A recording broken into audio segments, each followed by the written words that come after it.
बलि वामन अवतार की कथा आई। भगवान वामन बनकर के बलि के यहाँ आए और तीनों लोगों की भिक्षा लेकर के तीन पग जमीन की भिक्षा मांग करके तीनों लोगों को हरण करके बलि को अपना दास बनाया। बलि ने चरण पद अपने शीश पर मांग करके भगवान को अपनी भक्ति से लुभा लिया। आगे फिर सूर्यवंश के राजाओं की कथा आई, जिस सूर्यवंश में भगवान श्री राम का प्रादुर्भाव हुआ। भागवत में 2 अध्याय में संपूर्ण राम कथा बताई गई है। हम एक श्लोक में राम जी को प्रणाम करें और सीधे कृष्ण जन्म की ओर चलेंगे। सब लोग प्रभु श्री राम का स्मरण करो। एक ही श्लोक में संपूर्ण राम कथा है।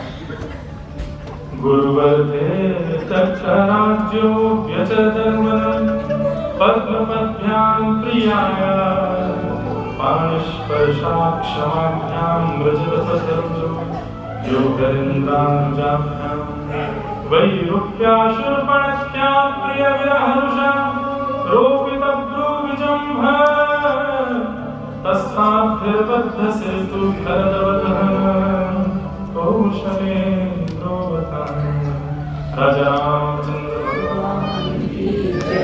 प्रार्थना करें बंधुओं, दिवाली आ रही है। कब? 22 जनवरी, हमारी द्वितीय दिवाली हम हिंदुओं की।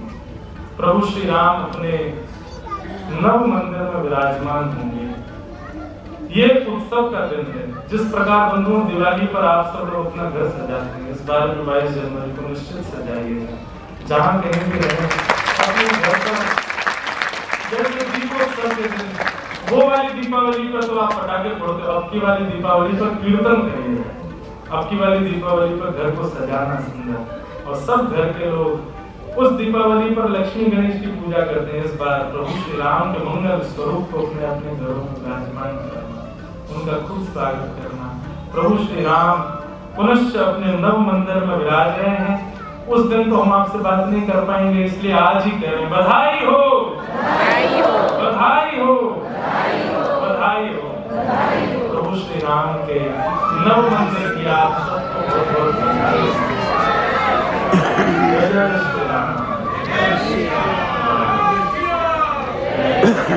आगे सभी मानव सेना। तो ऐसे प्रभु श्री राम के मंगल उत्सव को आप खूब धूमधाम से मनाइएगा। 22 जनवरी को हमारी कथा रहेगी गुना मध्य प्रदेश में, हम वहाँ मनाएंगे। आप लोग भी जहाँ जहाँ रहो वहाँ उत्सव मनाइएगा। ऐसे प्रभु श्री राम को हम बारंबार प्रणाम करते हैं। चंद्रवंश के राजाओं की कथा सुनाई गई। संपूर्ण चंद्रवंश के राजाओं की कथा सुनाते हुए बताया कि उसी चंद्रवंश भगवान श्री कृष्ण का नारायण कृष्ण रूप में प्रकट हुए। 2 श्लोकों में संपूर्ण कृष्ण कथा सुनाकर के श्री सुखदेव जी महाराज विश्राम ले लिए कि भैया मथुरा में कंस के यहाँ जन्म हुआ, वहां से ठाकुर जी गोकुल गए, गोकुल में जाके लीला करी, वहां से वृंदावन गए, वृंदावन से गोवर्धन में गिरिराज पर्वत उठाया, वापस मथुरा आकर के कंस को मार दिया, कंस को मार के ठाकुर जी द्वारिका चले गए, द्वारिका जाकर 16,108 ब्याह किए, महाभारत युद्ध करा करके भगवान एक दिन अपने स्वधाम को प्रस्थान कर गए। संपूर्ण कृष्ण लीला 2 श्लोकों में सुखदेव जी ने सुना दी और शांत हो। परीक्षित जी महाराज बोले भगवान आप शांत क्यों हो गए? सुखदेव जी बोले हमने पूरी कथा सुना दी तुमको, यही है कृष्ण कथा, इससे ज्यादा कुछ नहीं है कृष्ण कथा में। परीक्षित जी महाराज चरणों में नतमस्तक होते हुए बोले कथितो वंश विस्तारो भवता सोम सूर्यो राज्ञांचो भयवंशानां चरितं परमाद्भुतं भवति। मुझे 7 दिन बाद तक्षक सर्प डसने वाला है, लेकिन मैं आपको प्रमाण देकर कह सकता हूँ यदि आपने मुझे कथा आगे और विस्तार से कृष्ण लीला नहीं सुनाई तो 7 दिन से पहले मेरे प्राण निकल जाएंगे। अब ये कथा मेरे लिए आहार बन चुकी है, ये कथा मेरे लिए हवा बन चुकी है, ये कथा जीवित रहने के जितने साधन हैं वो साधन के रूप में अब कथा हो चुकी है ना। इस कथा को विश्राम नहीं करना, मेरे प्राण बन चुकी है कथा। मुझे भूख प्यास नहीं लगती, मुझे किसी वस्तु की कामना नहीं है भगवान, पर आपसे यही प्रार्थना है कि आप कथा विस्तार से सुनाओ। बंधुओं, सुखदेव जी कहते हैं कथा के प्रति ऐसी लगन जब होती है तब कृष्ण कथा प्रारंभ होती है। कृष्ण की प्राप्ति के लिए ऐसी उत्कंठा जब होती है तब कृष्ण चरित्र प्रारंभ होता है। हमारी आपकी तरह नहीं है 10 बार घड़ी देख लेते हैं कि कब पूरी होगी कथा, कब उठ के जाए, ऐसा नहीं। बार बार यही विचार है कि भैया ये कथा भी हमारा सर्वस्व है, यही जीवन। ऐसी स्थिति जब होती है तब ब्रज में प्रवेश मिलता है, क्योंकि अब ब्रज की कथा है। ब्रज में प्रवेश तब मिलेगा जब ऐसी स्थिति। राजा परीक्षित से सुखदेव जी कहते हैं, परीक्षित में परीक्षा ले रहा था कि तुम्हारी स्थिति कैसी है, पर तुम्हारी स्थिति देख करके अब मुझे लगता है कि अब तुम ब्रज में आने के योग्य हो, चलो अब मैं तुम्हें ब्रज की लीला में प्रवेश कराऊंगा। वसुदेव गृहे साक्षात् भगवान पुरुष जनिष्यते तत्प्रियम सबवन्तो सुरस्ते।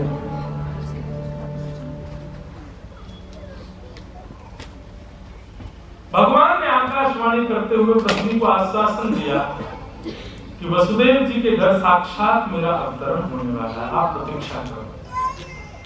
कंस अपनी चचेरी बहन देवकी का विवाह वसुदेव जी से करा के आज उनको विदा करने के लिए जा रहा है।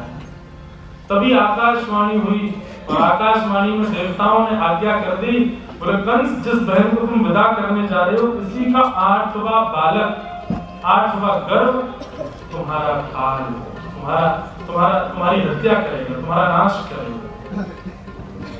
कंस को जैसे ये बात पता चली कि देवकी का 8वां बालक मेरी हत्या करेगा, देवकी को मारने के लिए तलवार निकाल ली। वसुदेव जी ने चरण पकड़ लिए, बोले इनको मत मारना, हम तुम्हें वचन देते हैं जितने बालक जन्म लेंगे हम सब तुमको दे देंगे, लेकिन देवकी को मत मारना। वसुदेव जी की बात पर विश्वास करके कंस ने देवकी जी को छोड़ दिया। पहले बालक ने जन्म लिया तो कंस के हृदय में थोड़ी ममता आ गई, अरे मेरा भांजा है तो कैसे मारूं। तो नारद जी ने आकर के कहा कि इसको मत छोड़ना। बोले क्यों? बोले प्रथम से 8वां कोई भी मार सकता है, 8वां गर्भ नहीं कोई भी मार देगा तुमको। देवताओं ने ऐसा क्यों किया? उसके पीछे अनेक कारण हैं। एक कारण ये भी है कि भाई कंस इतना पाप करे कि ठाकुर जी रोक ही नहीं पाए स्वयं को आने से। कंस ने 6 बालकों की हत्या कर दी। 7वें बालक के रूप में बलराम जी बधाए। बलराम जी के गर्भ में आते ही ठाकुर जी ने योग माया को आज्ञा कर दी, बोले जन्म लेते ही कंस को मार देंगे, जो काम हमारा है वो काम बलराम जी कर देंगे, इसलिए कैसे भी करके इनका स्थानांतरित करो। तो कुछ महीने देवकी मैया के गर्भ में रहने के बाद बलराम जी रोहिणी मैया के गर्भ में स्थानांतरित किए और कंस को यह समाचार मिला कि 7वां बालक गर्भ में ही नष्ट हो गया। 8वें बालक के रूप में अब भगवान श्री कृष्ण पधार रहे हैं। कंस ने महाराज डबल ताले लगा दिए, सैनिकों को तैनात कर दिया, तैयार रहो मेरा शत्रु जन्म लेने वाला है।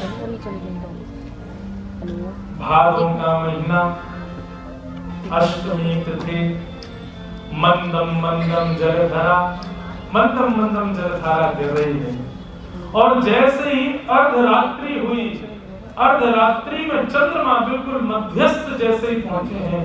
भादों का महीना, अष्टमी तिथि, अर्धरात्रि के दिन, मंदम मंदम जलधारा।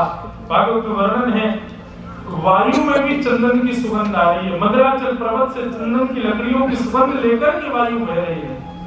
सब लोग अत्यंत गहरी नींद में सोए हैं और तब मथुरा में कंस के कारागृह में देवकी मैया के गर्भ से एक दिव्य तेज प्रकट हुआ और उस दिव्य तेज के साथ साथ स्वयं श्रीमन नारायण भगवान ही बाल कृष्ण रूप में प्रकट हुए। भगवान कृष्ण की जय।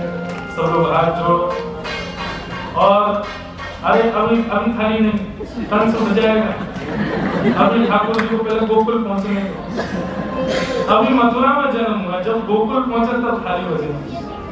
अभी ठाकुर जी को ले नहीं, भैया भी बैठा सब लोग हाथ जोड़ो। ठाकुर जी कैसे? उनके रूप का दर्शन करो।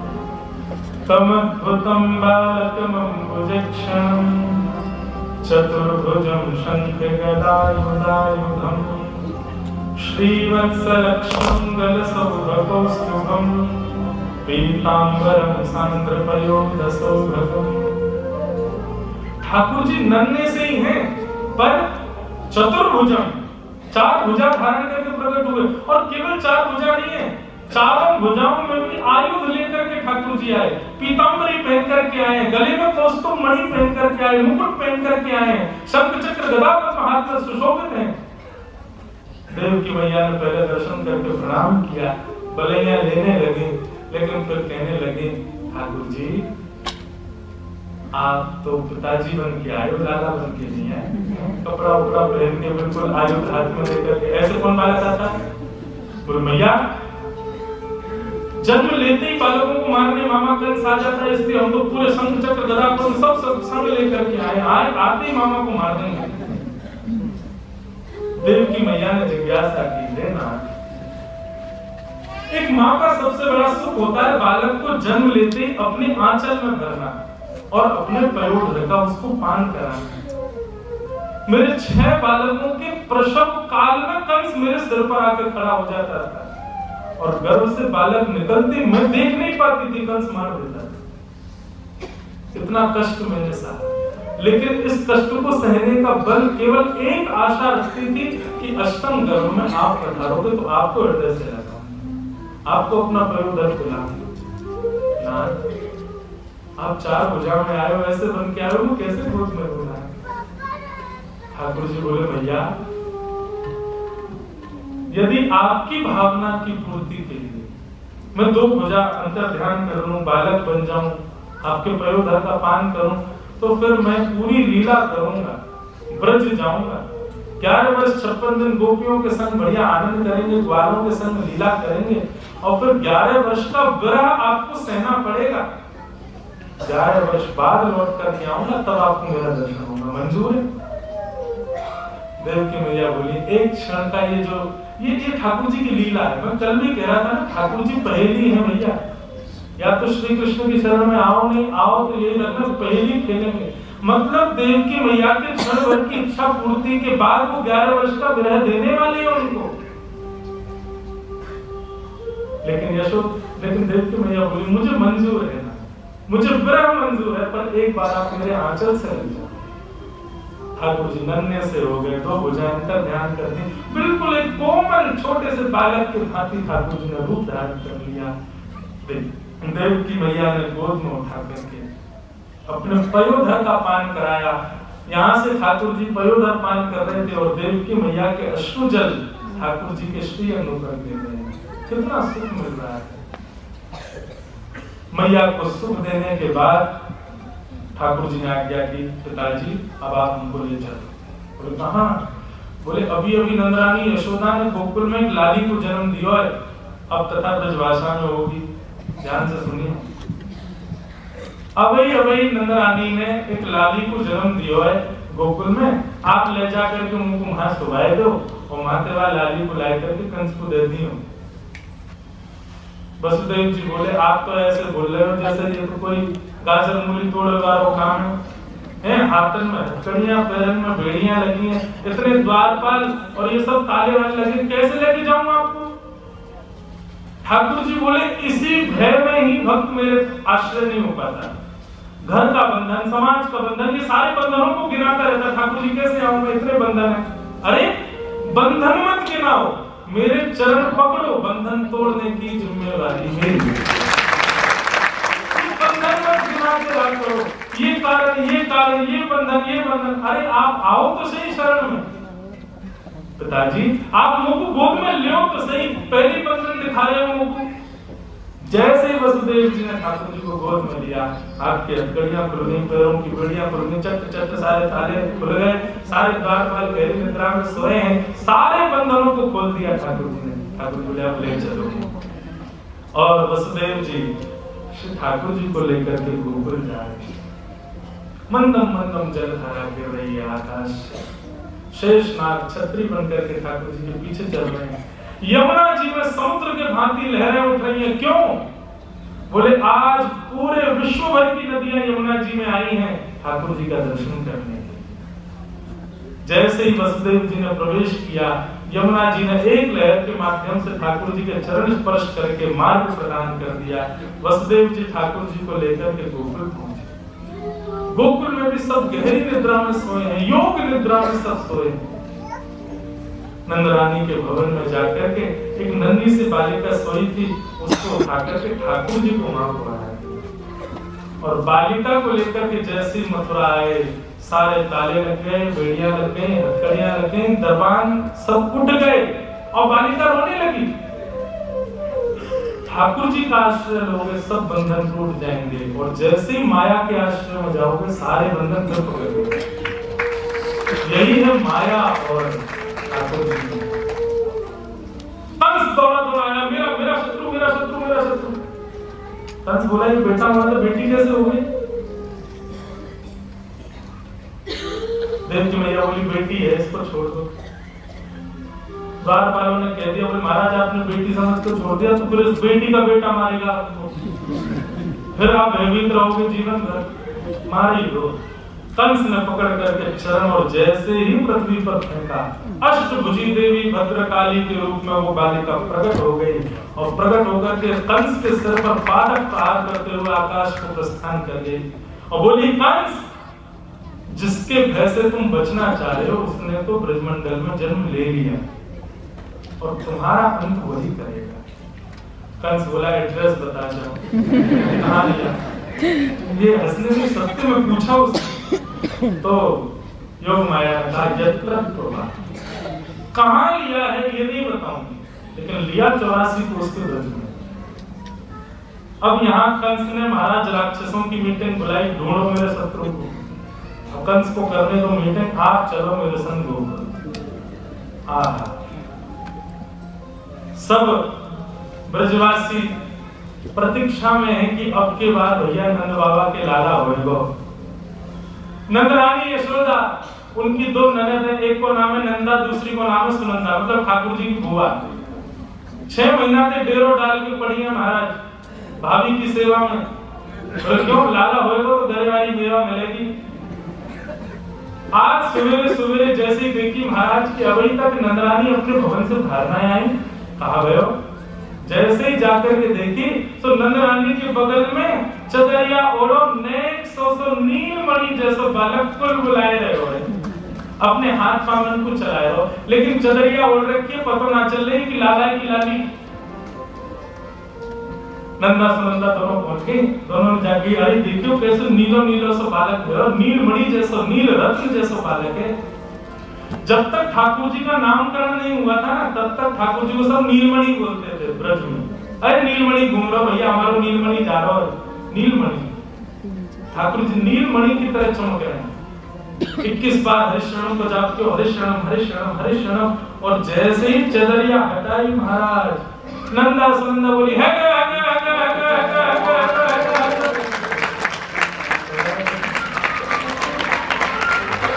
इतने में नंदा सुनंदा बोली रुको रुको रुको रुको बैठ जा।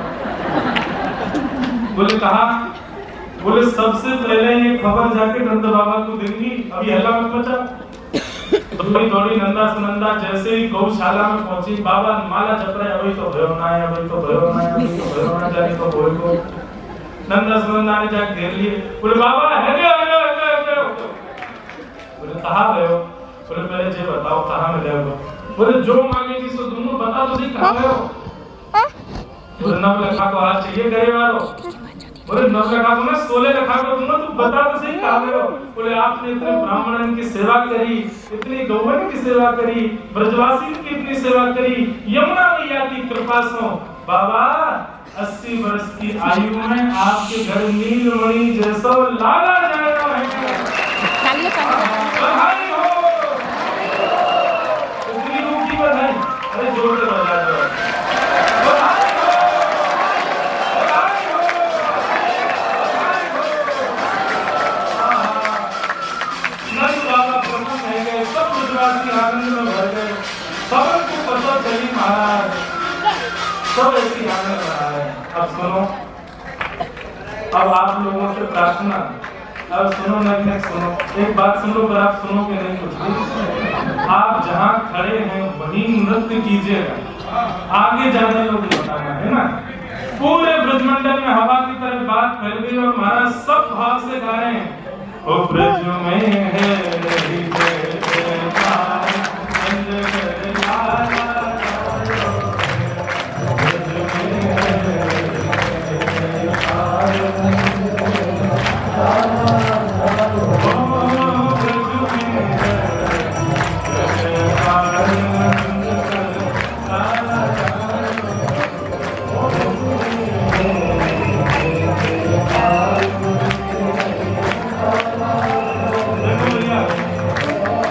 जो नहीं गावेगो, जो नहीं नाचेगो, बात को अपने बगल वाली की सौगंध है। होने वाले के दूसरे से तो भैया आज तो दोनों भुजा उठा के भाव से करो, ओ ब्रज में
ये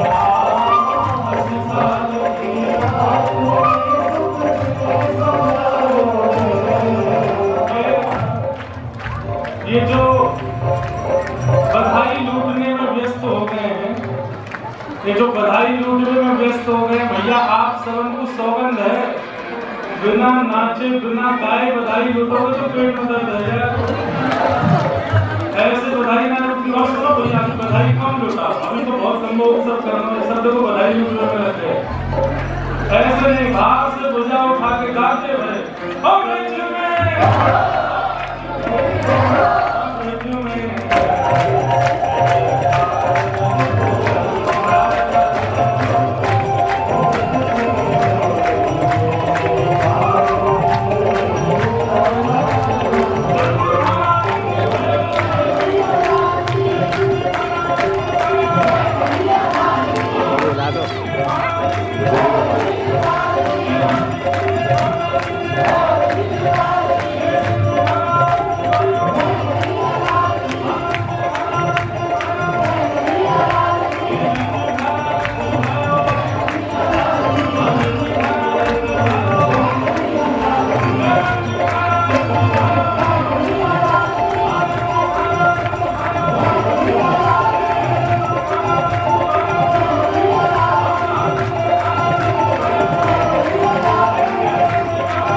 लाला को आशीर्वाद प्रदान करो।